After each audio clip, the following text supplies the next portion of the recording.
ماہین کے والدین کا انتقال اس کے بچپن میں ہی ہو گیا تھا۔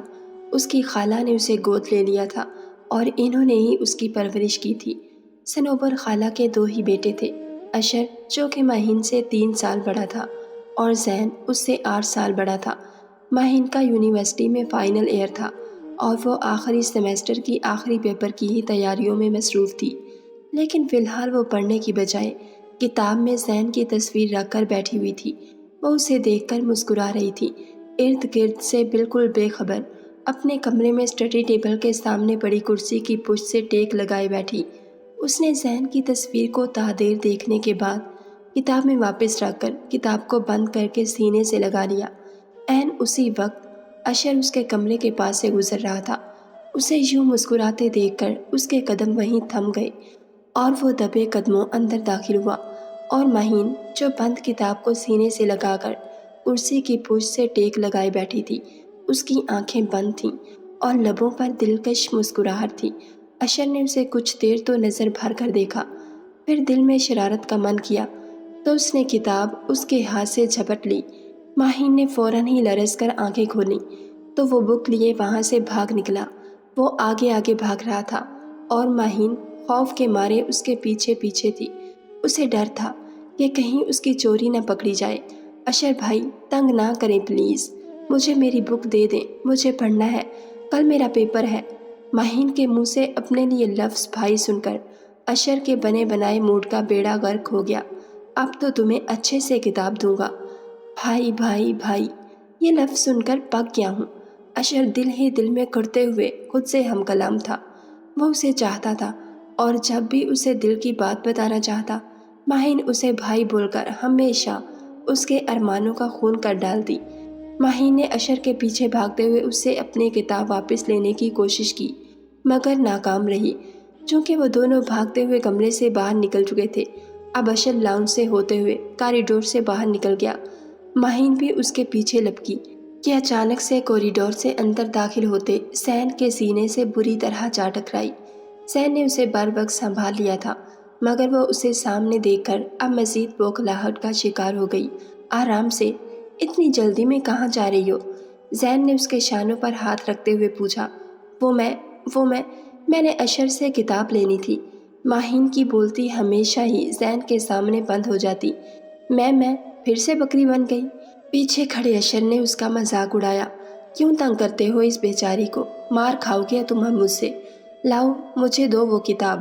زین نے وہیں کھڑے کھڑے اپنے پیچھے کھڑے اشر کو مخاطب کرتے ہوئے ڈانٹا، ساتھ ہی اسے کتاب بھی مانگ لی۔ رباب نے یہ ساری صورتحال دیکھ کر بامشکل تھوک نکلا۔ اسے ڈر تھا کہ اگر زین نے وہ کتاب کھول کر دیکھ لی تو اس کی چوری پکڑی جائے گی۔ نہیں، میں خود اشر بھائی سے لے لوں گی۔ دوسری طرف اشر بھائی سن کر اشر نے دانت کچکچاتے ہوئے اسے زین کی اور سے دیکھا۔ ہاں تو آؤ اور لے لو، دے ہی تو رہا ہوں۔ اشر نے اپنے دراز قد کا فائدہ اٹھاتے ہوئے کتاب کو ایک ہاتھ بلند کرتے ہوئے پکڑا اور ماہین کو کتاب لینے کا اشارہ کیا۔ ماہین کو خوف تھا کہ کہیں کتاب سے تصویر گر گئی تو سب کو پتہ چل جائے گا، جب بھی وہ ہر صورت کتاب اس سے واپس لے لینا چاہتی تھی۔ ماہین نے اس سے کتاب واپس لینے کے لیے مزید آگے قدم بڑھائے۔ ان دونوں کے درمیان اب بھی زین ہی کھڑا تھا۔ اشر نے زین کے پیچھے کھڑے ہو کر اپنے دراز قد کا فائدہ اٹھاتے ہوئے کتاب زین کے سر سے تھوڑی اونچی کر کے پکڑ رکھی تھی۔ ماہین اب پنجوں کے بل کھڑی ہاتھ اوپر تک کرنے کی پوری کوشش کر رہی تھی، مگر اس کوشش کے دوران وہ زین کے بے حد قریب کھڑی تھی۔ زین بھی خاموشی سے یہ سب تماشا دیکھ رہا تھا۔ چونکہ ماہین نے کہا تھا وہ اشر سے خود کتاب واپس لے گی، اس لیے وہ چپ چاپ کھڑا ان کا تماشا دیکھ رہا تھا۔ کتاب پکڑنے کے چکر میں ماہین کا وجود زین کے وجود سے مس ہونے لگا۔ ماہین کی تیز ہوتی دھڑکنیں زین کو اپنے دل پر پڑتی سنائی دیں تو وہ جو اب تک خاموش کھڑا تھا، شک لگتی سر جھکائے ماہین کے چہرے کا طواف کیا، جہاں اس کی ہوائیاں اڑتی ہوئی دکھائی دیں۔ زین کے پرفیوم کی خوشبو ماہین پر الگ ہی سحر طاری کرنے لگی اور اس کی قربت پہ خوف سے دھڑکنوں کا شور بڑھنے لگا۔ آخر ایسا کیا ہے اس بک میں جو تم اسے حاصل کرنے کے لیے پاگل ہو رہی ہو؟ اشر نے ہوا میں بلند کیا گیا اپنا ہاتھ نیچے کیا اور اب کتاب کے ورق پلٹانے کی جستجو میں تھا، جب ماہین سچ میں رونے لگی تھی۔ کیوں تنگ کرتے ہو میری گڑیا کو؟ دیکھو کیسے رونے لگی ہے۔ زین مڑا اور اسے ڈانٹتے ہوئے کتاب اس کے ہاتھ سے لے لی۔ اشر نے بھی چڑھانے کے انداز میں اس کی نقل اتاری۔ ارے پاگل، رو کیوں رہی ہو؟ یہ لو اپنی کتاب۔ زین نے محبت سے ڈپٹتے ہوئے کتاب اس کی طرف بڑھائی تو اس کی جان میں جان آ گئی۔ ماہین نے اس کے ہاتھ سے کتاب جھپٹ کر کمر کے پیچھے چھپائی اور دوسرے ہاتھ سے آنسو پونچھنے لگی۔ بھائی، ویسے آپ نے ایسے بے جا لاڈ کر کے اور گڑیا گڑیا کہہ کر بگاڑ دیا ہے اسے۔ یہ معصوم شکل بنا کر آپ سے اپنی ہر بات منوا لیتی ہے۔ شادی کے بعد شوہر نے اس کے یوں نخرے نہ اٹھائے تو بیٹھ کر سوں سوں ہی کرتی رہے گی۔ اشر کتاب واپس کرتے ہی زین سے مخاطب تھا، تم فکر نہ کرو، ہم اپنی گڑیا کی شادی کسی ایسے شخص سے کریں گے جو اس کے سارے لاڈ اٹھائے گا۔ زین نے مسکراتے ہوئے ماہین کو دیکھا تو اس کا چہرہ حیا کی سرخی سے لال پڑنے لگا۔ اور اگر اسے آپ جیسا شوہر مل گیا جس سے یہ ڈرتی ہوئی اور اس کے سامنے بھی میں کر کے بکری ہی بنی رہے گی۔ اشر نے مذاق اڑانے کے ساتھ ساتھ ہنستے ہوئے تالی بجائی۔ اس کی شادی کی فکر چھوڑو، پہلے تم اپنے بارے میں سوچو، پہلے تمہاری ہی باری آئے گی، پھر ماہی کی شادی ہوگی۔ زین نے اشر کی جانب دیکھتے ہوئے اس کے مذاق کے جواب میں کہا، اور آپ کی شادی؟ بے ساختہ ہی ماہین کے لبوں سے سوال پھسلا۔ ہاں ہاں، زین نے اس کے سوال پر قہقہہ لگایا۔ ہنسے نہیں بھائی، جواب دیں، بچی اتنا سنجیدہ سوال کر رہی ہے۔ اشر نے پیچھے سے لقمہ دیا۔ پہلے تم دونوں کی شادی ہو جائے، بعد میں اپنے بارے میں سوچوں گا۔ بابا نہیں ہے تو بڑا بھائی ہونے کے ناطے مجھے ہی تم دونوں کی شادی کا فرض ادا کرنا ہے۔ اب کی بار زین نے انتہائی سنجیدگی سے جواب دیا۔ تو آپ نے فیصلہ کر بھی لیا اور ہمیں خبر تک نہ ہونے دی؟ اشر نے مارے خوشی کے بھائی سے سوال کیا۔ کون سا فیصلہ اشر؟ زین نے ابرو جھکاتے ہوئے سوال کیا۔ ہم دونوں کی شادی کا فیصلہ، آپ نے خود ہی تو ابھی کہا۔ اور سچ کہوں تو مجھے اس رشتے سے کوئی اعتراض نہیں، بلکہ مجھے یہ لڑکی قبول ہے۔ اچھے سے خیال رکھوں گا آپ کی گڑیا کا، آپ مجھ پر بھروسہ کر سکتے ہیں۔ اشر نے بتیسی نکالے اپنے جذبات کا اظہار کیا۔ جب میاں بیوی راضی تو کیا کرے گا قاضی؟ بھائی مجھے بھی کیا اعتراض ہو سکتا ہے؟ بس امی مارکیٹ سے لوٹتی ہیں تو انہیں بتاتا ہوں کہ آپ کے چھوٹے سپوت نے اپنے لیے لڑکی پسند کر لی ہے۔ اشر اور زین کی باتیں سن کر ماہین کے ہاتھ سے کتاب چھوٹ کر فرش پر گر گئی تھی اور کھلی کتاب یوں پڑی تھی کہ اس میں اب زین کی تصویر دکھائی دینے لگی تھی۔ مگر اشر کی بات سن کر اسے اور کسی بات کا ہوش ہی کہاں رہا۔ وہ اپنے جذبات کو چھپانے کے واسطے اپنے کمرے کی سمت دوڑی اور دروازہ بند کرتے ہی بیڈ پر گرتے ہوئے رونے لگی۔ کیسے بتاتی کہ اسے یہ رشتہ قبول نہیں، بلکہ وہ تو زین کو پسند کرتی ہے؟ پھر وہ اسی گھر میں اس کی آنکھوں کے سامنے اس کی بھابھی بن کر کیسے رہے گی؟ آپ کی گڑیا شرما گئی۔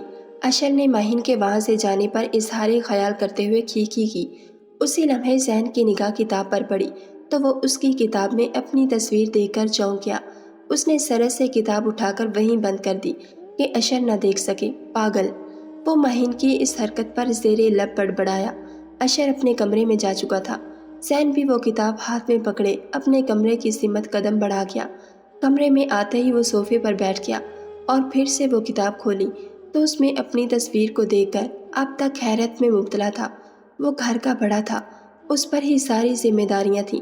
بابا کے انتقال کے بعد اس نے ادھر ادھر وقت ضائع کرنے کی بجائے ان کے بزنس کو بہت اچھے سے سنبھال لیا تھا، جبکہ اشر تعلیم مکمل ہونے کے بعد بھی دوستوں کے ساتھ وقت بتانے کو ترجیح دیتا۔ اس نے ابھی تک آفس جوائن نہیں کیا تھا۔ وہ اپنی لائف کو دوستوں کے ساتھ انجوائے کر رہا تھا کیونکہ اس کے سر پر فی الحال کوئی ذمہ داری نہیں تھی۔ ماں بارہا اس بات پر اسے ڈانٹ دیتی کہ وہ اپنے بھائی کا خیال کرے اور اب اس کے ساتھ بزنس سنبھالے، مگر وہ ایک کان سے سن کر دوسرے سے نکال دیتا۔ زین بھی ماں سے کہتا ابھی بچہ ہے، زندگی انجوائے کر لینے دے، تو وہ اسی میں خوش ہو جاتا۔ زین اشر اور ماہین دونوں کو ہی بچوں کی طرح ٹریٹ کرتا اور ان کا اتنا خیال رکھتا کہ آج تک انہیں کسی چیز کی کمی محسوس نہ ہوئی۔ مگر اسے کیا معلوم تھا وہ پاگل لڑکی اس سے دل لگا بیٹھے گی۔ شام ہو گئی تھی مگر ماہین اپنے کمرے سے ہی نہ نکلی۔ سنوبر خالہ بھی مارکیٹ سے لوٹیں تو ملازمہ کو رات کے کھانے کے متعلق ہدایات دینے لگیں، لیکن شام کی چائے سب باہر لان میں اکٹھے ہی پیتے تھے۔ وہاں سب موجود تھے سوائے ماہین کے، جسے ملازمہ بلانے بھی گئی تھی، مگر اس نے سونے کا بہانہ کر کے باہر آنے سے انکار کر دیا۔ زین یہ بات اچھے سے سمجھ رہا تھا مگر خاموش تھا۔ آج اس لڑکی کو کیا ہوا؟ چائے کے لیے نہیں آئی، مراسمہ کے بتانے پہ وہ پرسوچ انداز میں بڑبڑائیں، آپ کی بیٹی شرما رہی ہے، اسی لیے اب باہر نہیں آئے گی۔ اشر کہاں خاموش رہنے والا تھا؟ کیا مطلب؟ یہاں تو ہم سبھی بیٹھے ہیں نا، کوئی نیا فرد تو گھر میں نہیں آیا اور نہ ہی کوئی مہمان، تو پھر شرما کس سے رہی ہے؟ صنوبر بیگم اس کی بات کا مطلب نہیں سمجھ رہی تھیں، جب ہی ناسمجھی کے انداز سے پوچھ بیٹھی آپ کے چھوٹے بیٹے سے۔ دراصل آج جب آپ مارکیٹ تھیں تو بھائی نے شادی کا ذکر چھیڑا، تو میں نے جھٹ سے بول دیا کہ مجھے تو ماہین پسند ہے، اور تب سے وہ شرما کر اندر پردہ گرائی بیٹھی ہے۔ اشر نے خود ہی سب کچھ سوچ لیا تھا۔ زین تمام گفتگو کے دوران بالکل خاموش بیٹھا تھا۔ کیا سچ میں؟ زین تم بتاؤ، کیسا رہے گا یہ فیصلہ؟ صنوبر بیگم کے چہرے پر خوشی کی لہر دوڑ گئی۔ انہوں نے اب بڑے بیٹے کی اس بارے میں رائے جاننا چاہی۔ مجھے تو کوئی اعتراض نہیں، بس آپ ماہین کی مرضی پوچھ لیجیے گا، کیونکہ ہم اس پر اپنی مرضی مسلط نہیں کر سکتے۔ اور تم صاحبزادے اب آفس جوائن کر لو اور کچھ ذمہ داری کا ثبوت دو، تاکہ ماہین کو بھی پتہ چلے میری ذمہ داری اٹھانے والا اس قابل ہو چکا ہے کہ میری ذمہ داری اٹھا سکے، ورنہ پھر ایسے فارغ بیٹھے لڑکوں کا رشتہ لڑکیاں ٹھکرانے میں دیر نہیں لگاتی۔ زین کے لبوں پر مسکراہٹ تھی۔ اس نے نرمی سے اشر کو سمجھایا، فکر نہ کریں، کل سے آفس آؤں گا۔ اشر نے چہک کر جواب دیا۔ اس کے جواب سے زین کو اندازہ ہو گیا تھا کہ وہ ماہین کو شاید بہت پسند کرتا ہے۔ میں آج ہی ماہین سے اس کی مرضی پوچھتی ہوں، لیکن زین بیٹا، تم بھی تو اپنے لیے کوئی لڑکی دیکھو۔ صنوبر پھر سے بڑے بیٹے سے مخاطب تھیں۔ ان کی شادی کی تیاری کیجیے، بعد میں دیکھتے ہیں۔ زین ابھی بات کر ہی رہا تھا کہ ایک دوست کی کال پر وہ ایکسکیوز کرتا وہاں سے اٹھ گیا۔ یہ ہمیشہ اپنے ہر معاملے میں ایسے ہی ٹال مٹول سے کام لیتا ہے۔ بہت فکر مند ہوں زین کے لیے، بہت اچھا بچہ ہے میرا، اس کے لیے کوئی بہت اچھی لڑکی مل جائے۔ لیکن تم نے اچھا کیا، مجھے بھی ماہین بہت پسند ہے۔ صنوبر نے بات کے آخر میں اشر کی طرف دیکھ کر اس کی پسند کو سراہا۔ چائے کے بعد صنوبر بیگم وہاں سے اٹھ کر ماہین کے کمرے میں چلی آئیں۔ وہ اوندھے منہ لیٹی ہوئی تھی۔ ماہین میری جان، کیا ہوا؟ طبیعت تو ٹھیک ہے نا؟ بخار تو نہیں ہو گیا میری بچی کو؟ ایک تو تم اتنی بڑھتی ہو، دیکھو تو کیا حالت بنا رکھی ہے اپنی۔ صنوبر نے اس کا سر اٹھا کر گود میں رکھا تو اب وہ سیدھی لیٹی ہوئی تھی، مگر آنکھیں ابھی بھی بند تھیں تاکہ وہ اس کی روتی آنکھوں کو نہ دیکھ سکیں۔ اشر مجھے بتا رہا تھا کہ وہ تمہیں پسند کرتا ہے۔ یقین مانو، یہ سن کر تو میں خوشی سے نہال ہی ہو گئی کہ میری بیٹی میرے ہی گھر رہے گی، رخصت ہو کر مجھ سے دور نہیں جائے گی۔ مجھے یقین ہے تمہیں بھی کوئی اعتراض نہ ہوگا۔ اشر بہت اچھا ہے، تمہارا خیال رکھے گا۔ اگر اس نے کوئی گڑبڑ کی تو زین اس کی خبر لینے کے لیے تو موجود ہی ہے۔ اب تم بتاؤ، تم اس بارے میں کیا کہتی ہو؟ زین کا نام سن کر آنسو بند آنکھوں سے نکل کر رخسار پر تیرنے لگے۔ ارے پگلی، تم رو کیوں رہی ہو؟ ہم تمہیں کہیں دور تھوڑی بھیج رہے ہیں، ہمارے پاس ہی تو ہوگی۔ اور دیکھو بیٹا، ہر لڑکی کو شادی تو کرنا ہی ہوتی ہے، پھر تم اداس کیوں ہو؟ کیا تمہیں کوئی اور پسند ہے تو مجھے بتاؤ ماہی بیٹا۔ صنوبر اس کے رخساروں پر پھسلتے آنسو دیکھ کر تڑپ اٹھی تھی۔ اس کے آنسو صاف کرتے ہی وہ محبت بھرے لہجے میں استفسار کرنے لگیں، امی مجھے ابھی شادی نہیں کرنی، پلیز آپ مجھ سے شادی کی باتیں مت کریں۔ اشر کو جلدی سے اس کے لیے کوئی اور اچھی سی لڑکی ڈھونڈ لیں تاکہ وہ میرے انتظار میں نہ بیٹھے۔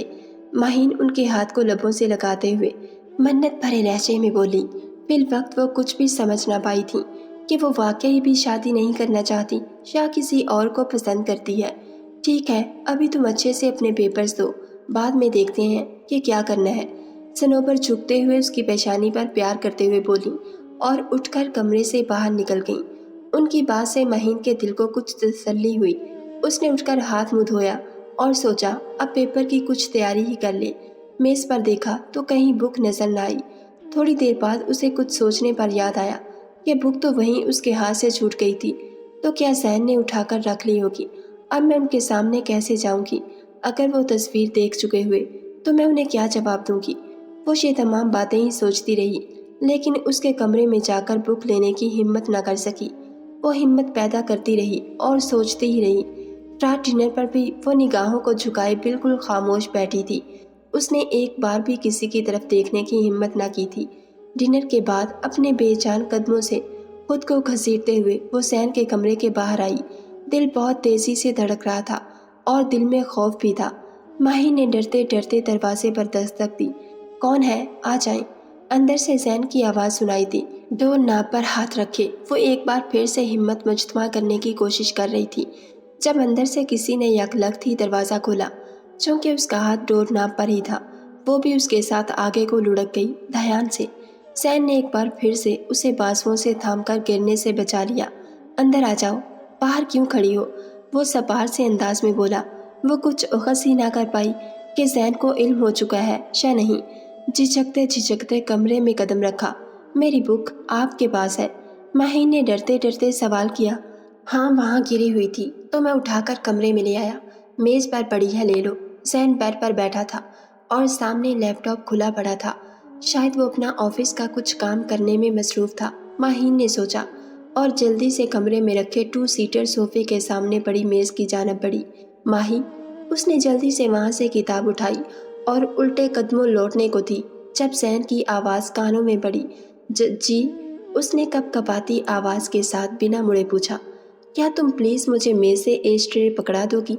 زین کے سوال پر اس نے مڑ کر اس کی جانب دیکھا تو وہ ہونٹوں کے درمیان سگریٹ دبائے بیٹھا تھا۔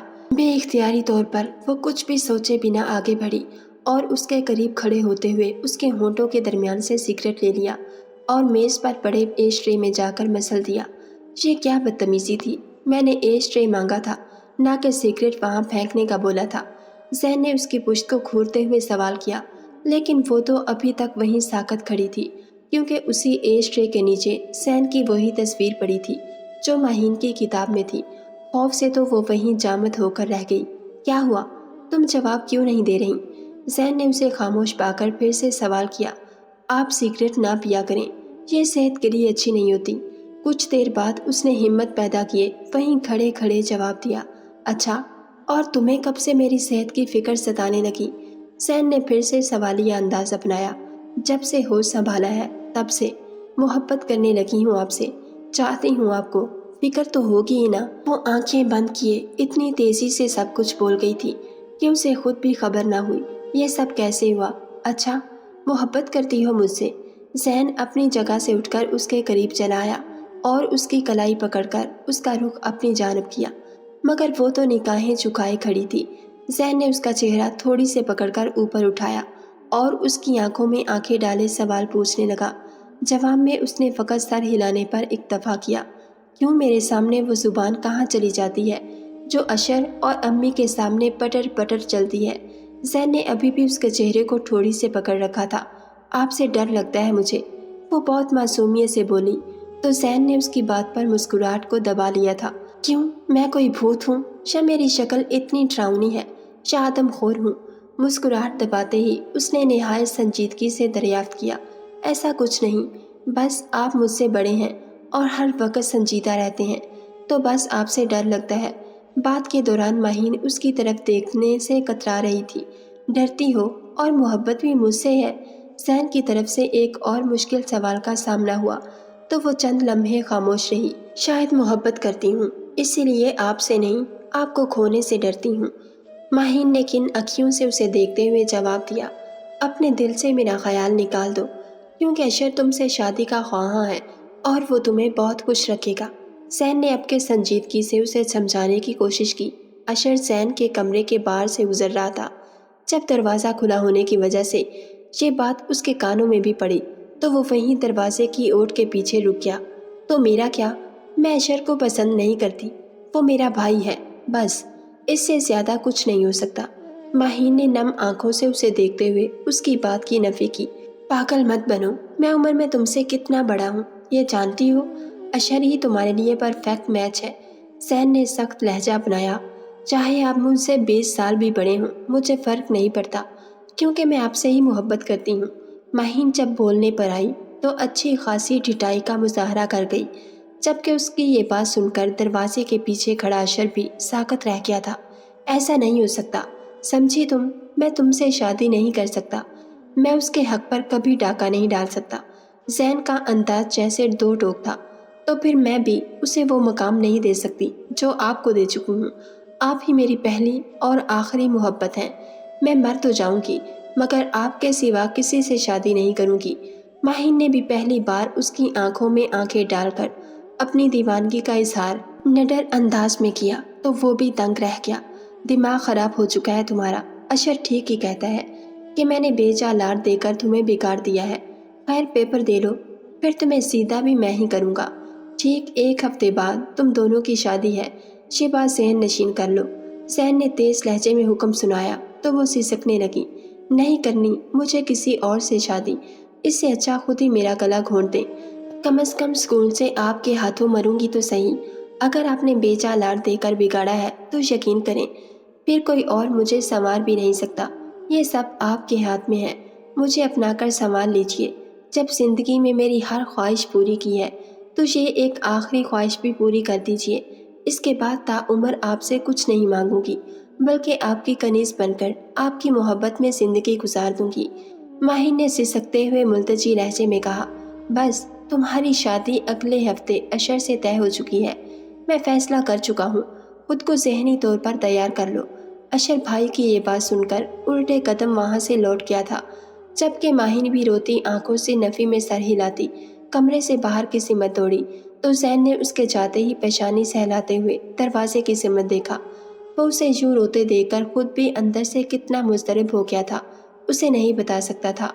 وہ پھر سے سگریٹ سلگائے بیک گراؤنڈ سے ٹیک لگا کر لیٹ گیا، لیپ ٹاپ بند کر کے ایک سائڈ پر رکھا اور آنکھیں مودے اس کے بارے میں سوچنے لگا۔ دوسری طرف زین کی باتیں ذہن پر سوار تھیں۔ وہ بری طرح رو رہی تھی، ٹھیک سے پیپر کی تیاری بھی نہ کر سکی۔ صبح ناشتے کی میز پر اس کی سوجی ہوئی لال آنکھیں اس کے تمام رات رونے اور رات جگہ کی چگلی کھا رہی تھیں۔ ماہی بیٹا کیا ہوا ہے؟ کیا تم رات کو روئی ہو؟ ان آنکھوں کو دیکھ کر صنوبر خالہ نے بہت پوچھا کہ کیا ہوا ہے۔ کچھ نہیں خالہ، بس فلو تھا، اس کی وجہ سے آنکھیں ایسے ہو رہی ہیں۔ لیکن وہ خالہ کے سامنے بہانہ بنا گئی۔ اشر جو اب تک خاموشی سے سب دیکھ رہا تھا فوراً ہی بول اٹھا، ماہی دیکھو، امی جان سے کچھ مت چھپاؤ، انہیں اپنے دل کی بات بتا دو۔ کون سی بات؟ صنوبر نے ناسمجھی سے اسے دیکھا۔ مجھے دیر ہو رہی ہے، میں چلتی ہوں۔ ماہین نظریں چراتے ہوئے اٹھ کھڑی ہوئی۔ امی آپ ان کی شادی کی تیاریاں کر لیں، اگلے ہفتے اشر اور ماہین کا نکاح ہے، اس ہفتے نکاح کر لیں گے اور مہینے بعد رخصتی ہو جائے گی، تب سب کچھ دھوم دھام سے ہو جائے گا اور سب مہمانوں کو بھی بلا لیں گے۔ ابھی صرف چند ایک قریبی رشتہ داروں کو بلا لیں، باقی تمام انتظامات شادی پر دیکھ لیں گے، تب تک آپ کو بھی تیاری کے لیے وقت مل جائے گا۔ ابھی صرف نکاح کی تیاری کیجیے۔ زین نے بھی نیپکن سے منہ صاف کرتے ہوئے فیصلہ سنایا تو وہ نم آنکھوں سے تیزی سے وہاں سے اپنے کمرے میں آ گئی، روتے ہوئے بھڑاس نکال کر واش روم میں جا کر منہ دھویا اور پھر بے دلی سے یونیورسٹی کے لیے تیار ہو گئی۔ آج اگر پیپر نہ ہوتا تو وہ کبھی نہ جاتی۔ تیاری تو ابھی بھی نہیں تھی، لیکن نہ جانے پر اس سے سوال کیے جاتے اور فی الوقت وہ کسی کو کوئی جواب دینے کے موڈ میں نہیں تھی۔ ان کی بات سن کر اشر بھی مزید کچھ کہے بنا کرسی چھوڑ کر وہاں سے اٹھ گیا تھا۔ اس کا یہ انداز زین کو بھی کھٹکا تھا۔ لیکن بیٹا، ماہی تو کہہ رہی تھی اسے ابھی شادی نہیں کرنی، تو اتنی جلدی کیا ہے؟ صنوبر نے زین کو ماہی کے خیالات سے آگاہ کیا، لیکن جو وہ جانتا تھا والدہ نہیں جانتی تھی۔ رات کو میری ماہی سے بات ہو گئی تھی، اسے کوئی اعتراض نہیں، آپ بس تیاریاں کیجیے۔ وہ بھی کرسی گھسیٹتے ہوئے وہاں سے اٹھ گیا۔ صنوبر نے بیٹے کی بات کو سچ مان کر شادی کی تیاریاں شروع کر دی تھیں۔ ماہین آخری پیپر کے بعد کمرے میں ہی بند رہتی تھی۔ اس نے تو شاپنگ تک میں عدم دلچسپی دکھائی تو صنوبر کا دل اس کے چپ چپ رہنے پر کٹنے لگا تھا۔ اشر بھی اسے یوں دیکھ کر اذیت سے دوچار تھا۔ 1 ہفتہ کیسے آنکھ بند کر کے گزرا پتہ ہی نہ چلا۔ نکاح کا دن بھی آ گیا۔ زین نے ایک رات قبل ہی اسے ایموشنلی بلیک میل کر دیا تھا کہ وہ اپنی خالہ کے لیے ہی سب کچھ کر لے جنہوں نے اسے ماں کا پیار دیا، اور اگر اس نے کوئی غلط قدم اٹھانے کی کوشش کی تو ان کے دل پر کیا گزرے گی۔